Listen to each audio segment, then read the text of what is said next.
ලංකාවේ කපල් එකක් break up වුණාම කොල්ලා බොනවා. කෙල්ල පළවෙනි සතියේ පෝස්ට් ෂෙයා කරනවා.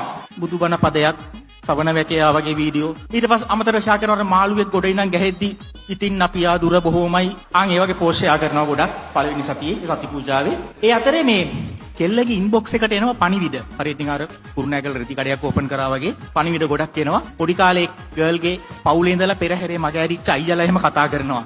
නංගිවා හොඳින්ද? මගෙන් මොනවද වෙන්න ඕනේ? ඕන දෙයක් මට කියන්න. මං අහගෙන ඉන්නම්.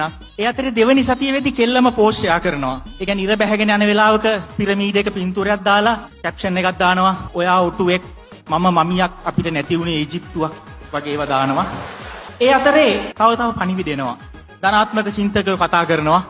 නංගි මේ වෙලාවේ හිත ශක්තිමත් කරගන්න ඕනේ. ප්‍රසවහා නාරි වේද විශේෂඥයෝ කතා කරලා කියනවා මේ වෙලාවේ හදවතින් නෙමෙයි මොලෙන් වැඩ කරන්න ඕන.